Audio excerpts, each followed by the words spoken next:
यांचं स्वागत. मी निखिला. पाहुयात महाफास्ट न्यूज 100.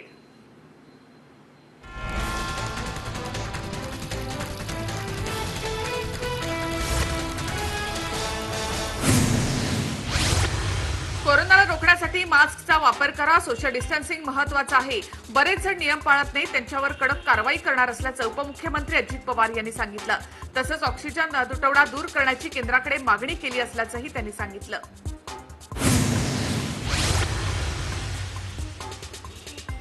सोमवारी पांडुरंग रायकर यांचा अहवाल येणार असून त्यांच्या मृत्यूच्या चौकशीचे आदेश दिल्याची माहिती उपमुख्यमंत्री अजित पवार यांनी दिली.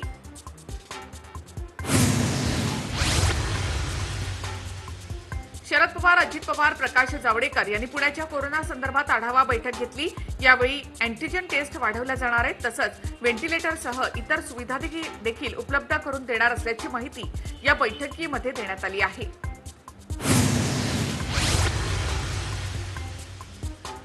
पुणेकरांनी मास्क वापरावा, नियम पाळावेत. कोरोनाची चेन तोडणं आवश्यक आहे. कोरोना विरोधातील लढाई सर्वांची असल्याचं प्रकाश जावडेकर यांनी म्हटलं.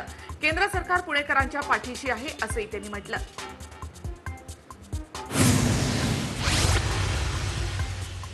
पुण्याच्या सद्यस्थितीवर आढावा बैठक झाल्याची माहिती महापौर मुरलीधर मोहोळ यांनी दिली. जम्बो कोविड सेंटरमध्ये सुविधा काय इथे कमतरता आहे या विषयावर चर्चा झाली असून हलगर्जीपणा करणाऱ्यांवर कारवाई करा अशी मागणी या बैठकीमध्ये करण्यात आली.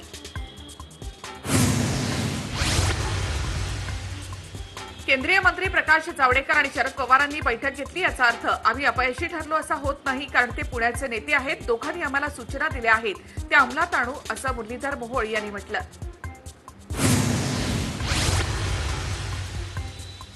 शौविक आणि अटकेतल्या सर्वांची चौकशी करणार. तसंच ड्रग्जच्या खरेदी विक्रीचं नेटवर्क शोधून काढणार असल्याची माहिती एनसीबीनं पत्रकार परिषदेमध्ये दिली आहे.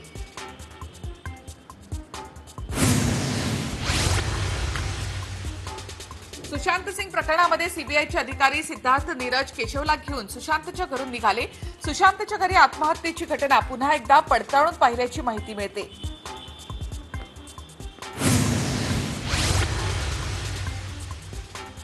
शौविक चक्रवर्ती आणि सॅम्युएल मिरांडा यांना 4 दिवसांची एनसीबीची कोठडी देण्यात आली असून 9 सप्टेंबरपर्यंत एनसीबी रिमांडमध्ये ते असतील.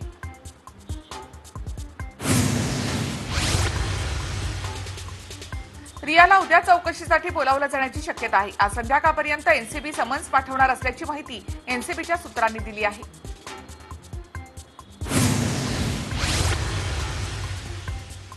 कंगनाच्या वक्तव्याचा संजय राऊतांनी पुन्हा समाचार घेतला. कंगनाशी माझे संबंध वैयक्तिक वाद नाही असं संजय राऊत यांनी म्हटलेलं आहे. महाराष्ट्राबद्दल वाईट बोलणाऱ्यांना माघार घ्यावीच लागते असं संजय राऊत यांनी म्हटलं.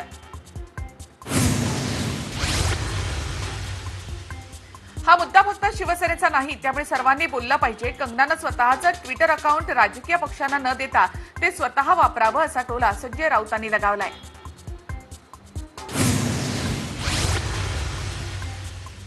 कंगना प्रकरणी वक्तव्य केल्यानंतर आता महिला आयोगानं प्रताप सरनाईकांच्या अटकेची मागणी केली. दरम्यान मी माझ्या विधानावर ठाम असून भाजपनं राष्ट्रीय महिला आयोगाला हाताशी धरून मला अटक करण्याचा खेळ रचला असं प्रताप सरनाईक यांनी म्हटलंय.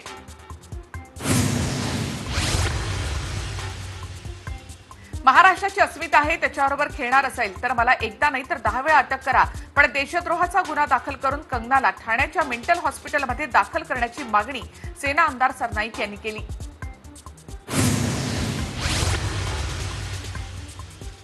अभिनेत्री कंगना राणावतनं पुन्हा एक ट्विट केल्यामुळे राजकीय वातावरण पुन्हा एकदा पेटण्याची शक्यता आहे.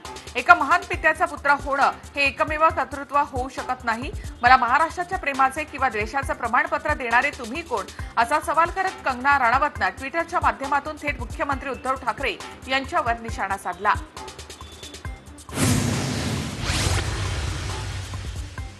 वादग्रस्त वक्तव्य करणाऱ्या कंगना विरोधात देशद्रोहाचा गुन्हा दाखल करावा अशी मागणी कृषी मंत्री दादा भुसेंनी केली.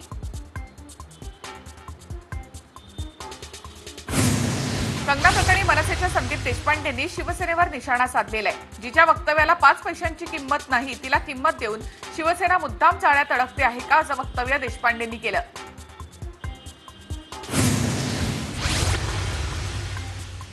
काही काही जण मुद्दाम राजकारण करत असून त्यांचा बोलविता धनी कोण आहे हे भविष्यात समोर येईल अशी प्रतिक्रिया शिवसेनेचे अब्दुल सत्तार यांनी कंगनाच्या विधानावरून दिली आहे. अभिनेत्रींसारखंच राहायला हवं, राजकारण करू नये असा सल्ला सुद्धा त्यांनी दिला.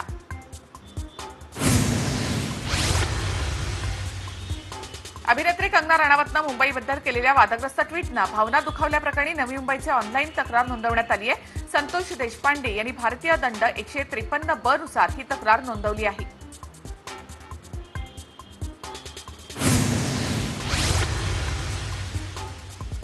पंढरपूरमध्ये छत्रपती शिवाजी महाराज चौकामध्ये शिवसेनेच्या वतीनं अभिनेत्री कंगना राणावतच्या प्रतिमेला जोडे मारो आंदोलन करण्यात आलं.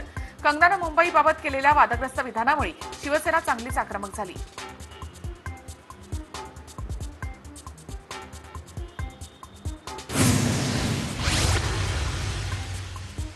वाशिममध्ये पाटणी चौकामध्ये शिवसेना जिल्हा अध्यक्ष सुरेश मापारी यांच्या नेतृत्वाखाली शिवसैनिकांनी आंदोलन केलं. यावेळी अभिनेत्री कंगना राणावतचा प्रतिकात्मक फोटो जाळून निषेध करण्यात आला.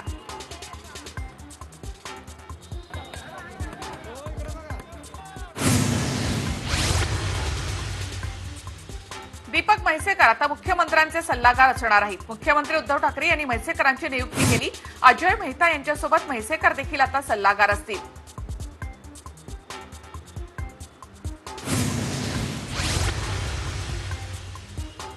भाजपमध्ये असंतोषाचा स्फोट होत असून नेत्यांच्या प्रवृत्तीमुळे भाजप सरकार आलं नाही असा निशाणा भाजपचे ज्येष्ठ नेते एकनाथ खडसे यांनी लगावलाय.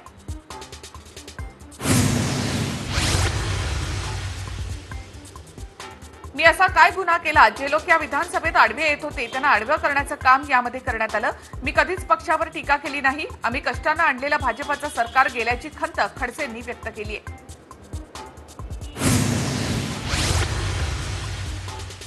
ओबीसी आणि बहुजनांवर भाजपमध्ये अन्याय होतो असा गंभीर आरोप खडसेंनी केला. माझं तिकीट कापलं, माझ्या मुलीला हरवण्यासाठी प्रयत्न केला, याबाबतचे सर्व पुरावे मी दिले आहेत, तरी देखील कारवाई होत नाही असं खडसेंनी म्हटलं. जाणीवपूर्वक मला पदावरून बाजूला करण्याचा प्रयत्न केला. भ्रष्ट लोकांना पक्षामध्ये घेतलं, मात्र ज्यांनी 40 वर्ष जीवाचं रान केलं त्यांच्या जीवाची कदर केली नाही असा सवाल खडसेंनी आपली खदखद व्यक्त केली आहे.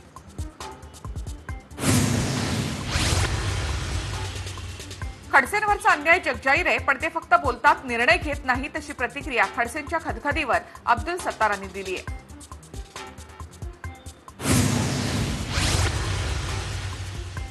एकनाथ खडसे यांनी सर्व ओबीसींना घेऊन शिवसेनेमध्ये यावं. मी खडसेंना आणण्यासाठी प्रयत्न करणार असल्याचं अब्दुल सत्तारांनी म्हटलं.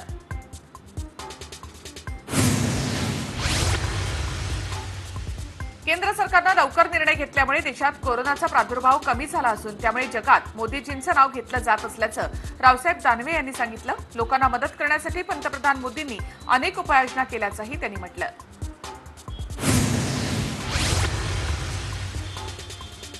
पुण्याच्या सिरम इन्स्टिट्यूटमध्ये ऑक्सफर्डनं कोरोनाची लस आज बाटल्यांमध्ये भरण्याचं काम सुरू केलं. दिवसाला 4 लाख बाटल्यांमध्ये ही लस भरली जात आहे. ही लस ट्रायल स्टेजवर आहे.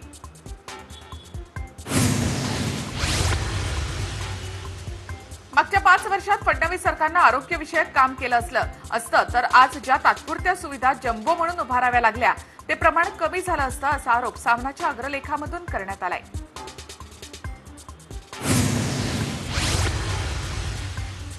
सामनाच्या अग्रलेखामध्ये आरोग्य व्यवस्थेच्या उडालेल्या बोजवाराचं सगळं खापर त्यांनी आधीच्या सरकारवर टाकण्याचा प्रयत्न केला अशी टीका राम कदम यांनी केली. लोकांचं लक्ष विचलित करण्याचा हा प्रयत्न असल्याचं राम कदम म्हणाले.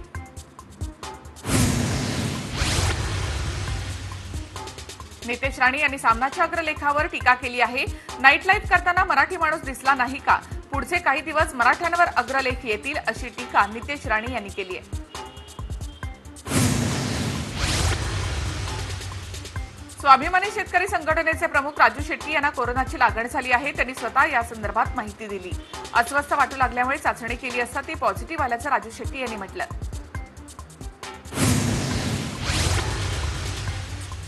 नागपूर विभागातील नागपूर, वर्धा, भंडारा, गोंदिया, चंद्रपूर आणि गडचिरोली जिल्ह्यासाठी 16,48,25,000चा निधी मंजूर झाला आहे. आजच भंडारा दौऱ्यावर असताना वडेट्टीवार यांनी या निधीची घोषणा केली.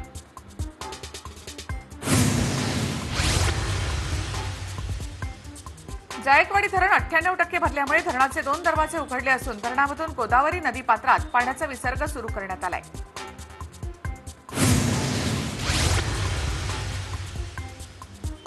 कल्याणमध्ये 30 वर्ष जुन्या चाळींचा डीम्ड कन्व्हेन्सचा प्रश्न मार्गी लावावा अशी मागणी कल्याण कोऑपरेटिव्ह सोसायटी असोसिएशनच्या वतीनं केली जात आहे.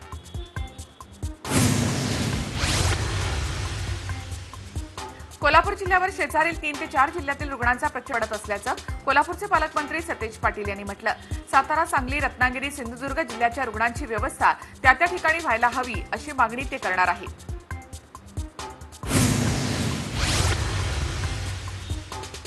कोरोनाच्या पार्श्वभूमीवर रत्नागिरी जिल्ह्यातील 2667 शाळांमध्ये ऑनलाईन शिक्षण दिलं जातं, तर रेंज नसलेल्या 255 शाळांमधील विद्यार्थ्यांना गृहभेटीमधून शिक्षणाचे धडे दिले जात आहेत. लिंबागणेश इथं आढळून आलेल्या 4 कोरोना पॉझिटिव्ह रुग्णांना 15 तास उलटून देखील रुग्णवाहिका मिळत नसल्याचं समोर आलं. बीडमधील या रुग्णांचा हा व्हिडिओ सध्या सोशल मीडियावर व्हायरल होतोय.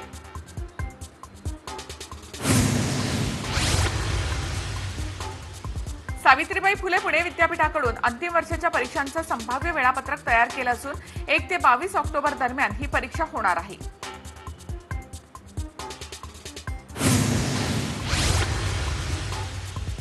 शाळांच्या फी वाढीमध्ये हस्तक्षेप करण्यास सुप्रीम कोर्टानं नकार दिला. आम्ही कसलेही मत व्यक्त करणार नसून महाराष्ट्रानं हायकोर्टापुढेच बाजू मांडावी असे आदेश सुप्रीम कोर्टानं दिले आहेत.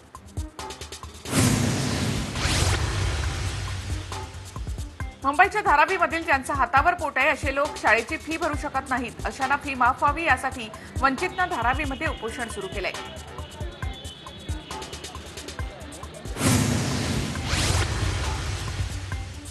वाशिम शहरातील आयसीआयसीआय बँकेमधील एक कर्मचारी कोरोना बाधित आढळून आला, तर खबरदारी म्हणून बँक मॅनेजमेंटनं पुढील 5 दिवस बँक बंद ठेवण्याचा निर्णय घेतला. मात्र ग्राहकांना पूर्वसूचना न दिल्यामुळे गैरसोय होत आहे आणि त्यामुळे नागरिकांनी संताप व्यक्त केलाय.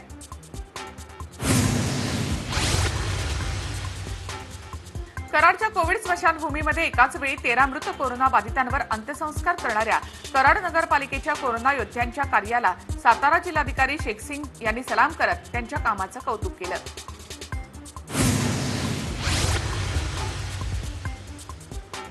नागरिकांमध्ये अगोदरच कोरोनाबाबत मोठ्या प्रमाणामध्ये गैरसमज निर्माण होत आहेत. त्यामध्ये आता रॅपिड अँटीजेन टेस्ट केलेल्या रुग्णांना नव्यानं कुठलीच कोरोनाची टेस्ट न करता 14 दिवसांनी आरटीपीसीआरचे सॅम्पल दिल्याचे मेसेज येत असल्यामुळे नागरिकांमध्ये भीतीचं वातावरण आहे.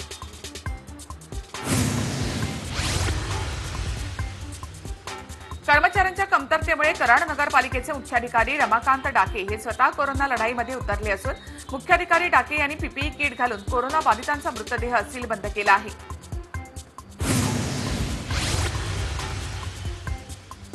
बीडमध्ये शिक्षक दिनी शिक्षकांनी काळा केक कापून शासनाचा निषेध नोंदवला. यावेळी शिक्षकांनी हाताला काळ्या फिती लावून तर काही शिक्षकांनी काळे कपडे परिधान करत लक्षवेधी आंदोलन केलं.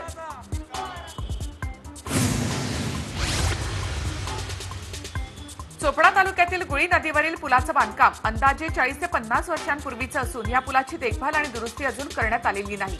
पूल दुरुस्तीची मागणी करून सुद्धा दुर्लक्ष होत असल्यामुळे मोठा अपघात होईल तेव्हाच प्रशासनाला जाग येते का असा प्रश्न नागरिकांच्या मनात उपस्थित झालाय.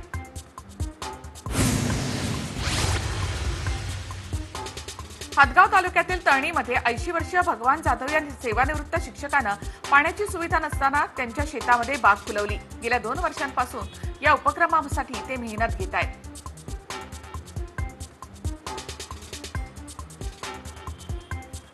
आणखी काही महत्त्वाच्या घडामोडी आपण पाहणार आहोत. एक छोटासा ब्रेक आपण इथे घेऊयात आणि लगेच परत येऊया. राज्यातील पॅरामिलिटरी फोर्सच्या सैनिकांना घरपट्टी आणि पाणीपट्टी योजना लागू करण्यात यावी या मागणीसाठी सदाभाऊ खोत यांनी मुख्यमंत्री उद्धव ठाकरे यांना पत्र लिहिलं आहे.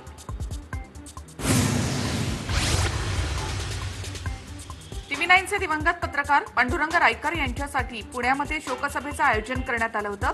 या सभेला महापौरांसह अन्य राजकीय नेते आणि पत्रकार उपस्थित होते.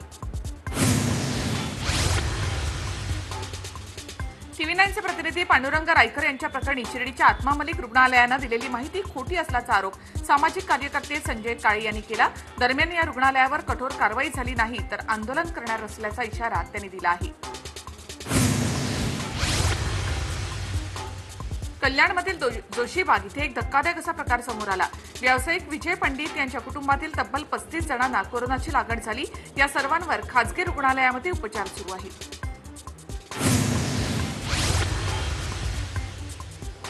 TV9 मराठीच्या बातमीची दखल घेत नागपुरातील दहन घाटावर पीपीई किट टाकून दिल्याप्रकरणी महापालिकेच्या 3 झोनच्या स्वच्छता अधिकाऱ्याला दंड ठोठावण्यात आलाय।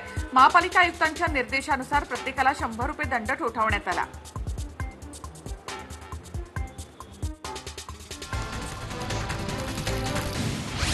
नागपूर महापालिकेच्या कोविड सेंटरसाठी डॉक्टर आणि परिचारिकांची भरती करण्याची प्रक्रिया सुरू झाली आहे। कंत्राटी पद्धतीने मानधनावर आरोग्य कर्मचारी भरण्यात येणार आहेत। महापालिकेच्या 5 हेल्थ केअर सेंटरसाठी ही भरती करण्यात येईल।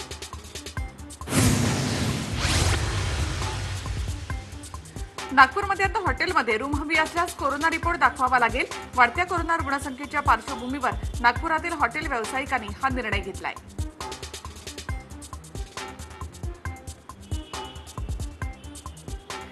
या बातमीसह बुलेटिनमध्ये आपण इथेच थांबूयात। नमस्कार।